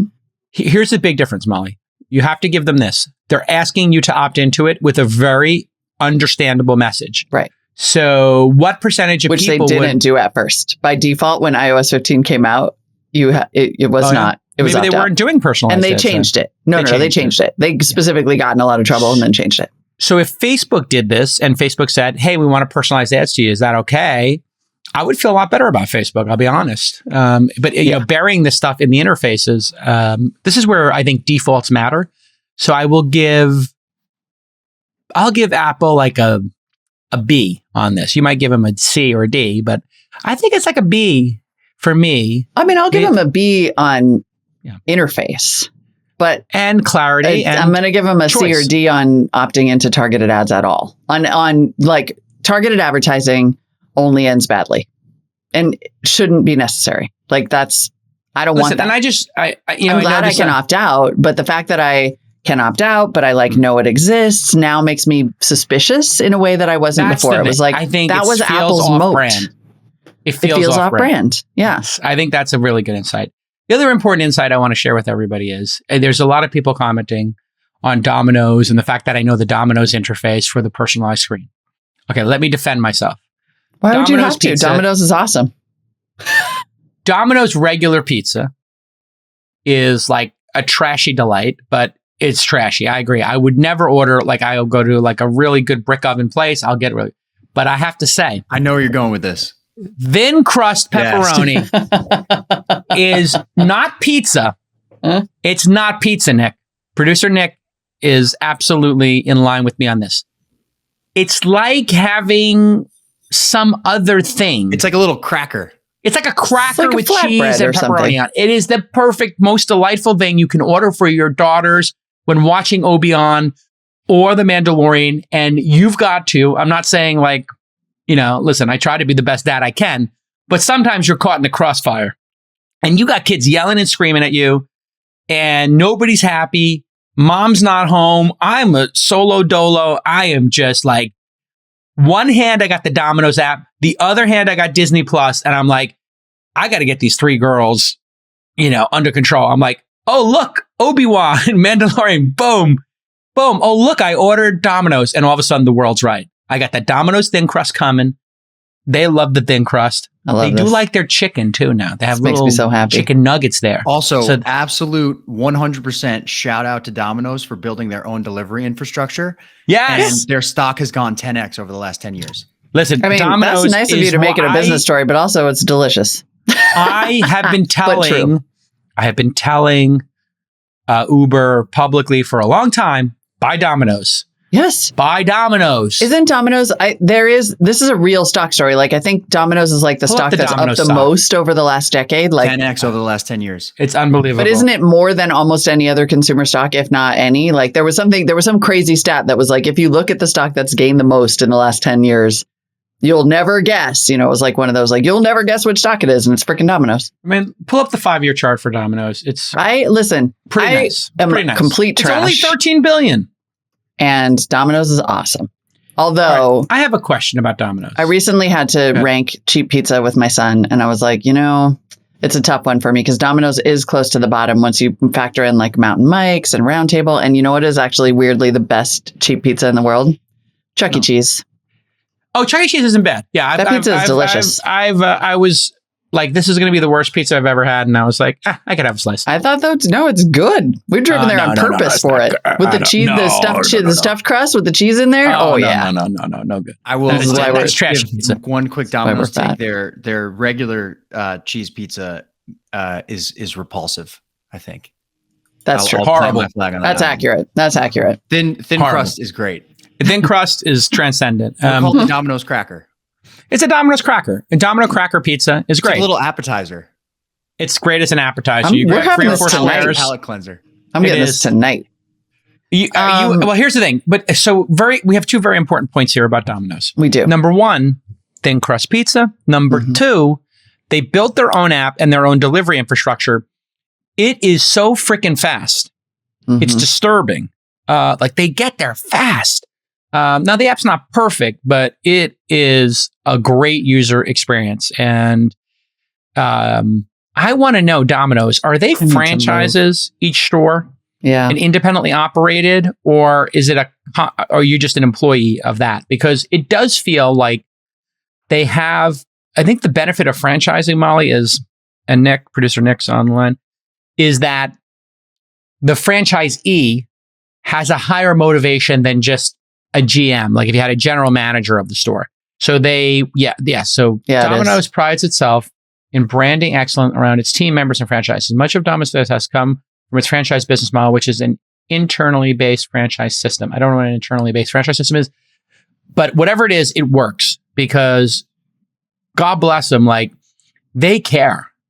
They are racing to get you your pizza, and they do it right. And you can't, I mean, at least the Domino's that I've driven by, I don't know, maybe like some of them in the Midwest or the South are different, but You in the can pick Northeast, like you can't even go inside them. They're just delivered. Most are cloud kitchens. Yeah, they're just kitchens. And some of them now have pickup. So if you want to save, like, they give you $2 off if you pick up yourself. So they do it. All right, here we go. NerdWallet 2020 initial franchising fee. The Domino's initial franchise fee is $10,000 for building a new store or franchising a closer. What? No way. I'm going to order 10 today. What are you talking about? I've spent $10,000 a year on this stuff. You're gonna order a store? Well, I mean, I think if you want to open one of these, He's going to become a Domino's colonizer. I would totally colonize Domino's. And Absolutely. I would like to point out, long overdue to have like a feta cheese pizza. The Greeks are coming. in reasons why Greeks traditionally I love my life in underrepresented Oakland. the pizza game. We very much are. Shout out to us. Shout out. Wow, listen, we should have a Why lamb. don't you talk about us, Just Apple? Huh? Lamb lovers. Open, like, lamb lovers pizza. Let's go. get a pizza place and a wine shop and just reclaim the brand on behalf of the Greeks. I went to All right, the here we go. Oakland Greek Hold on. Festival and I always try the Greek wine and I'm always like, yeah, no. Okay. And I easy cannot on get the board. Domino's in my freaking house, by the way, for the Initial second investment. house in a row in Oakland. Get it together, Oakland. Okay. On the low side, you can expect to invest around 145 on the high end. Total can climb about 500,000 initial investment. Franchising free, 10,000 for building a new store. Net worth requirement is 250,000. Check. Cash liquidity requirement is 75,000. Check. I'm qualified. I could open up to 10 of these tomorrow, but I think you only get a certain area, so it's probably they've all been taken. You get a corner.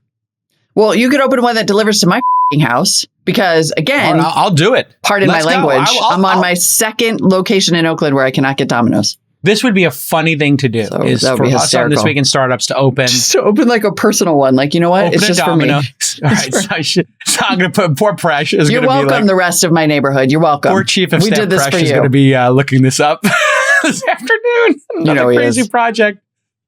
Oh, it's I'm so in. great. I'm in. All right, back to Is Apple. jasonsdominoes.com, is that domain Exactly. taken or no? It is now that you mentioned it live on the air. Dip. Hurry up. Never Go, mentioned go. domains on the air. Fresh, if you're watching live, hurry up. bro. Yeah. You best be typing. You better get those little fingers going.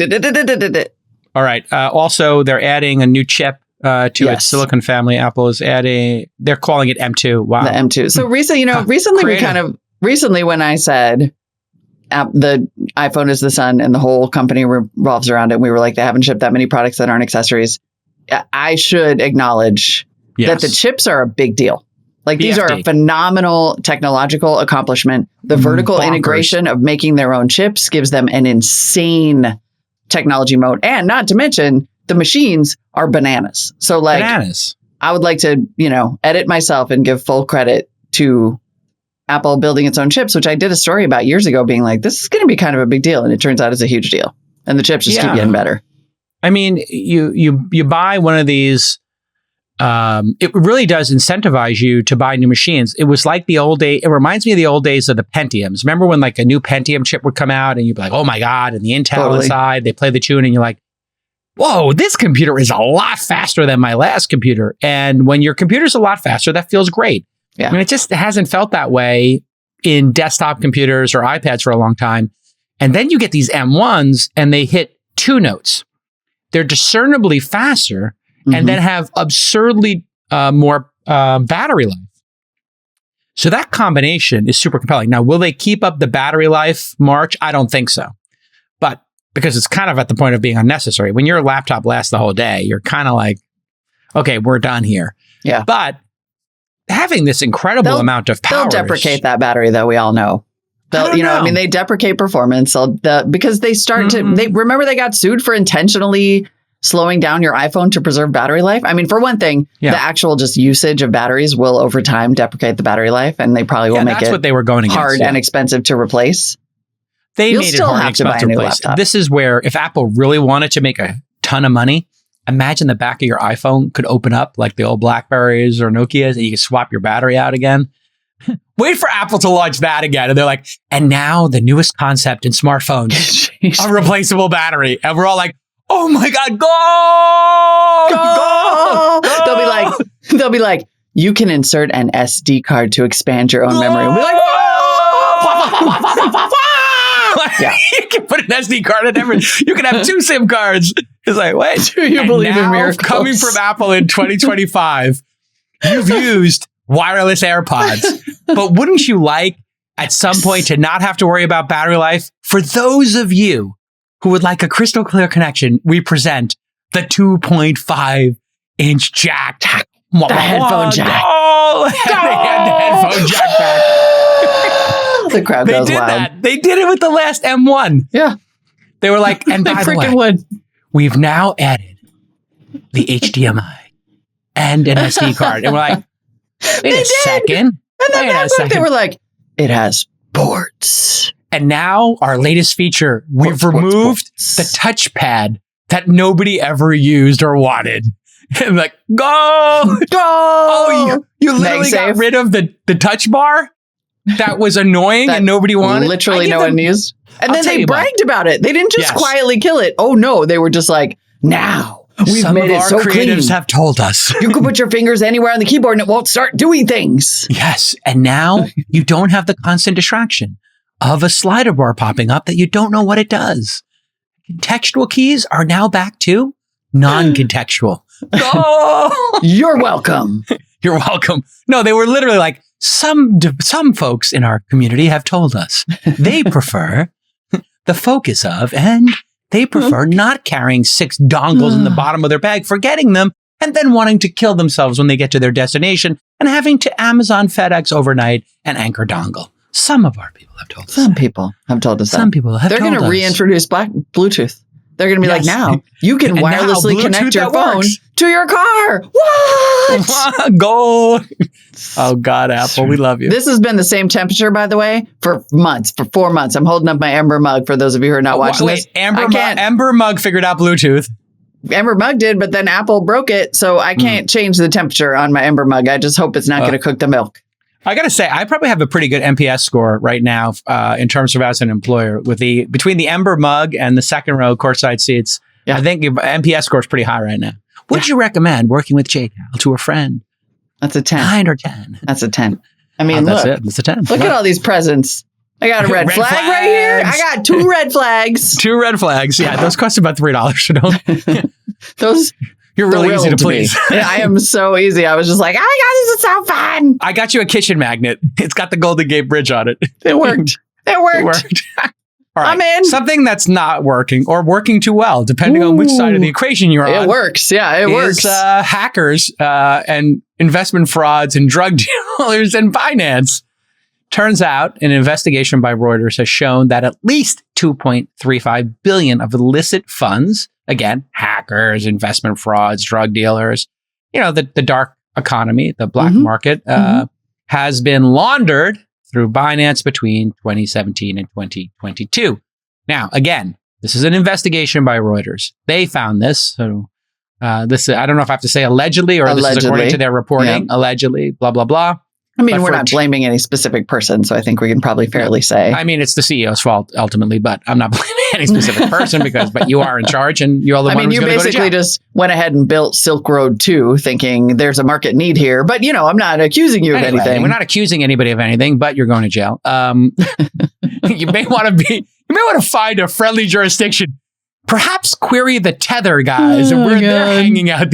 Where's the CEO of Tether? You might want to buy the house next to him. I might want to use DuckDuckGo for that too, by the All way. right, set the table, Molly. Set the table here. What's going on? As Binance. only you can, Molly. As only Binance, you of course, is a crypto exchange that has about 120 million users globally. They process hundreds of billions of crypto transactions per month. They were actually banned in the United States in 2019 then opened an entirely separate exchange called Binance.us that reportedly did comply with U.S. crypto exchange laws because ironically, even though it sometimes feels like we have none, we do have a few. Mm-hmm. Keep going. Yeah. So between 2017 and 2021, that's when I think they started, right? And that's when the laundering started. In May of 2021, so about a year ago, the U.S. Department of Justice and the IRS launched this investigation into Binance on allegations of these money laundering and tax fraud issues.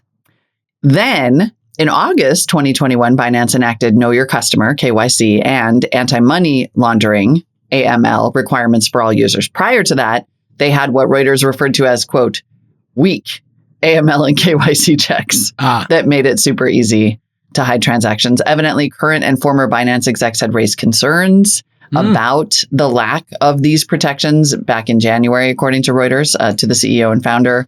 But that person, He's CZ, the guy CZ. CZ, and that's like his only name, right? Yeah, I guess. He's like Madonna in that way. He's like Beyonce. CZ did not listen. 3 months after the DOJ and IRS come knocking, they put in KYC and AML. So they ran this up. They got the market share. They did it illegally, allegedly. They get investigated, and then they tighten things up. So this seems like a trend. I dare I say this is like a playbook now.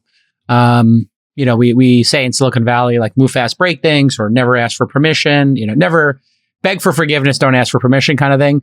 The problem with CZ, his nickname for Chang Peng Zhao, is the problem with this process is, as we've seen, if you're in healthcare or say in insurance or finance, you don't get to move fast and break things. If you're making a video game or a social network or something that doesn't impact people acutely in a highly regulated industry, you might want to pursue this, Molly. Like, sure, move fast and break things. But as we saw with Theranos, as we're seeing here, and as we saw with Zenefits and insurance fraud over there, where they were, I guess, faking people's insurance certifications. Like, there are some highly regulated places where you could, if you move too fast, get in trouble. And if you do want to reinterpret the laws, which Airbnb, Lyft, Uber said, hey, we think that these laws, from our interpretation, were okay. You will then spend a decade with each jurisdiction, and you may win some, you may lose others. And in the case of ride sharing, it won in 98 out of 100 jurisdictions. In the case of Airbnb, they won in probably 95 out of 100 places allow Airbnb. So you just got to be careful. Getting somebody a cheap taxi ride or a cheap hotel, again, slightly different. And you have to look at the impact each of these has on society. An Instagram, app or whatever, social network or video game, very low impact. Transportation, housing, medium impact. Health, finance, insurance, massive. Yep. And you will have the hammer dropped on you. This is a lesson from This Week in Startup for Founders. The end. Clip here. Here endeth the lesson. Yeah. And also, if you build a tool that just allows for the illicit movement of money without oversight, eventually, one, people are going to find that tool and use it for that. People are trying, people are out here trying to use like Zelle and Venmo to just avoid paying taxes, and they've had to crack down on that, let alone creating sort of a new Silk Road style funnel for just hiding transactions at a massive scale, $2.some billion. Also, there's this kind of bonkers situation where Binance invested $200 million in Forbes after Forbes itself released a leaked document called the Tai Chi entity, which alleged that CZ and Binance had created a corporate structure designed to intentionally deceive United States regulators and secretly profit from U.S. crypto traders. So Forbes reports on this leaked document, explains this structure as, quote, a strategic plan to execute a bait and switch, setting up an entity in the United States effectively and sort of like pretending that it was following the rules, but wasn't, is probably the TLDR on that. And then 2 years later, in 2022, Binance announces a $200 million investment in Forbes, to buy him and shut him down for leaking this thing. It must be a coincidence. Don't all crypto companies buy decrepit old media brands? Isn't that part of the playbook? Yeah, sure. Salesforce bought Time. But had Time blown the lid off of Salesforce's schedule? Right, yeah, no, totally. I'm wait, analogy what? I could think of. No, of course they didn't. I think Mark Benioff just wanted to have the Time 100 and pick the Time Man of the Year, or I should say Person of the Year. It's like at this point a sports team or a jet, but you just have so much money that a sports team or a jet doesn't even thrill you anymore. No, so the timing here is bizarre. The timing is absolutely bizarre. But does Forbes, are they the ones, is it Fortune or Forbes that has the contributor network where like... Forbes. Is that Forbes? Oh my God, it's so gross. It's like, I get all these people asking me to do interviews or like I get mentioned in this and I'm like, why am I being mentioned in Forbes? I didn't get called by a journalist. And it's like, oh no, that's the contributor network. I'm like, how do I know that? They're like, oh, do you see this little icon over here? That means it's a random person who we allow to write about insurance on the site who's an insurance broker. And they write about themselves. And I'm like, do you need page views that much that you created this thing? And I guess I think it's a, talk about bait and switch. I think the Forbes bait and switch is like 90% of their traffic comes from these, self-promotional articles. And the contributors, whatever that means, free content. But then they have this facade of like, oh, these elite journalists, theoretically, not elite, but there's some real journalists somewhere in the building. And then they sell advertising and the advertisers are getting 90% garbage and 10%, theoretically elite content. Yeah, great journalism. Anyway. Interestingly, and I had forgotten this, we did report, or I did see that what they were going to do with Forbes was take it public via SPAC. And that plan was called off 6 days ago. This story has everything. This is like Stefan on SNL. This story has everything. The hottest club to go to. The hottest club to go to is CZ in Hong Kong. It's right below Tether, the hottest spot in the world where you can money launder drug deal and a media SPAC. And oh my God, we get all this. We are literally, we need to shake up the age range on this show because we are literally telling all the same jokes. No, we never had a Stefan joke on here. That's my favorite character for a long time. I know, I love that one so much. And that is the perfect example, the perfect analogy for what's happening here. Like, what he said was, I think John Mulaney, is that the guy's comedian's name? Was a ride. They said John Mulaney would write that for whatever, Bill Hader. Yeah, and he wouldn't get to see it. Well, they would write one script and then he would change things that were so outrageous that, he was always cracking up. Yeah. And he came up with this, which he said was a combination of just trying to keep it together and the feeling of being in a club as a club kid taking ecstasy and like rolling too hard and be like, and it's my God. That was Stefan as a character was literally the greatest. So genius. We watched like Stefan SNL best of. It's the greatest. Level. We must have watched like 30 of those a few weeks back for that exact same reason because it's brilliant. Super next level. Okay, we got to wrap up, but we got to talk about the Elon. What's the guy's name? Elon Musk believes Twitter. I just had a conversation with somebody who referred to him almost like Ellen. Like I was like, where? Yeah. It's kind of nice to know that the permeation is not complete. Yeah. Anyway. Well, here's the thing. Something Twitter. Yes. And obviously there's a bot problem. And this price is either, as he said in the all-in interview we did, like maybe the price gets negotiated, the deal gets canceled. But headline today, tee it up, if you will. Headline today is that according to a letter from Elon Musk's lawyers in a SEC filing, quote, Mr. Musk believes the company is actively resisting and thwarting his information rights and the company's corresponding obligations under the merger agreement. And the letter goes on to say, and this is kind of the key legal language should Musk be trying to get out of this deal. This is a clear material breach of Twitter's obligations under the merger agreement. Yep. And Mr. Musk reserves all rights resulting therefrom, including his right not to consummate the transaction and his right to terminate the merger agreement. Yeah. Now, Matt Levine from Bloomberg has written several times that this is like, that there is no such right. And that material impact is a very, very, very high bar to prove. But he has also gone on to say, effectively, like Musk is going to do whatever he wants and nobody's going to enforce the rules here. So, well, and it seems likely. Look at it, this is something that Twitter has been opaque about, the bot problem. And so I don't think any of us believe it's less than 5%, right?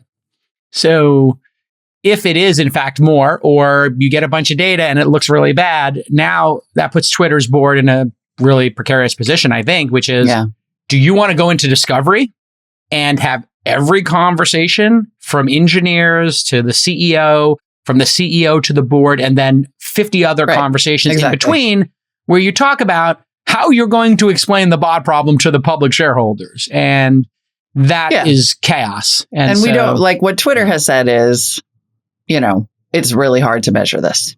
Musk does not believe that. He has made it very clear. I keep calling him Musk, like I'm trying to distance myself from this story here. Mr. Musk. Elon has said, Elon has said over and over he does not believe that it's that hard to measure it. Twitter keeps saying it is hard to measure it. No, but it's absolutely. Not hard to measure. I think you're 100% right. They probably don't want to go into discovery. Nobody wants to deal with the toxicity of a long, long lawsuit. It seems to me not possible to go having zero knowledge whatsoever that what's happening here is he's going to it's exactly what Matt Levine says as usual. He's going to walk away from the deal. Twitter could probably sue him, but they're not going to. Yeah, he does what he wants. There's no rules. I literally have no information on this. I haven't talked to Elon about it or anybody, but my 95% chance here would be a lower price or it doesn't happen. Yeah. I mean, it's and also the price is overpriced now. So I would just, if I was Twitter, I'd shouldn't say, buy it. How do you feel about $34.20? Yeah. And maybe at $34.20, maybe it's worth it. But that's not a very fun name. Or fun number. So he's probably not going to do it. No, it's still got 420 in it. 34.20 69. Oh, 34.20. 34.20. 420. But it is what it is. Or 42.069. Round up the penny. So we'll keep watching this, but I think it's going to be a summer of debate. And, Skadden Arps is the largest, I believe still the largest law firm in the world. They know what they're doing. Finally, as we wrap, Beijing is wrapping up its Didi investigation. According to the Wall Street Journal, CCP investigators will complete, their investigation of Chinese ride-sharing company Didi. The company's app will be restored to the Chinese App Store as soon as this week after being removed almost a year ago. Stock was up 30% on the news. I have a horse in this race. Theoretically, Uber still owns a large position, so full disclosure there. But you remember this has more to do with Chinese and American relations because they went public already and we're doing great. And then China said no more companies from China on American exchanges. Exactly. That's what it was about. It was that Didi went public on a U.S. exchange. Yeah. I mean, you can only interpret it as sort of a revenge tour and a warning to other companies not to do that. It's the protectionism campaign in full force, but at least looks like Didi at least is going to recover from it. Although during that time, the time of this investigation, its stock is down 84%, down to a market cap of $12 billion. Is this the low right here? $2.53? Oh, no, that's right now. That's today, June 6th. Yeah, wow. It's up a little bit. But I mean, so basically, they were worth 6 times more or something like that. So, and relatedly, there's this nice note. Relatedly, Didi will be delisting from the New York Stock Exchange and listing in the Hong Kong Stock Exchange. Quelle surprise. Yeah, quelle surprise. Yeah, I mean, it's all going to be, basically all of these companies will just trade in Hong Kong and the decoupling. We'll see how far the decoupling goes. It seems like right now, media, finance, these things will be decoupled. And then, manufacturing, probably not. So, maybe it was a bridge too far having, our apps in China. We never got our apps in China, having their companies listed here and them having less control over those companies and those companies having more Western influence in them, i.e. the boards of the companies, et cetera. So it is what it is. And more visibility, right? I'm sure that would lead to, investors would probably get some visibility, but I could imagine China. I'd be curious to know what visibility U.S. investors might have into the business as a result of Didi listing on New York Stock Exchange as opposed to Hong Kong. Maybe there's no difference. But basically, no, I think you're going to have to start obeying the securities laws of the West. And so, that means, information rights and, where do you legally reside in terms of shareholder complaints, right? And then what influence does the Chinese government has? Can the Chinese government take a company trading in the US and then tell them they have to hand over their data or not? Well, if it's in Hong Kong, problem solved. There's super clarity here. Hong Kong is China. China is Hong Kong. They're in charge at the end. So I guess they just wanted to have complete control as opposed to questionable or partial control over these companies. And now they have complete control over them. Anybody buying Chinese stocks that are listed in Hong Kong, good luck to you, but I would never do it because it's a black box over there. They can do whatever they want. They do whatever they want. Mm-hmm. They could tell kids they can play 10 hours of video games or no hours of video games a week. They can tell you can have an education startup or not. They can tell you shared prosperity is the goal or maximizing shareholder revenue is the goal. They told everybody shared prosperity is the goal. It's a distinctly different benchmark than the West. In the West, we say, shareholder value is what you're going for. And, on the margins, ESG, stakeholder, this and that. But still, you're responsible for your shareholders first and foremost. And in China, shared prosperity is the goal. So if you want to live in a communist country, you can move to China and have the stock market be run on shared prosperity, whatever that means. I encourage everyone, should you want to know what that's been like lately, my former marketplace colleague, Jennifer Pak, is in Shanghai. And she's a big foodie. And her Instagram, JPAK Radio, P-A-K, J-P-A-K Radio, has been the most fascinating dystopian look inside what that lockdown has looked like for 2 months. And it's basically just been her journey to try to get food. And it's all these pictures of the government handouts when they come and they have rotten vegetables or they have this. And then they're trying to do this barter thing. And I just am finding it just as a look behind a curtain that you don't usually get to see.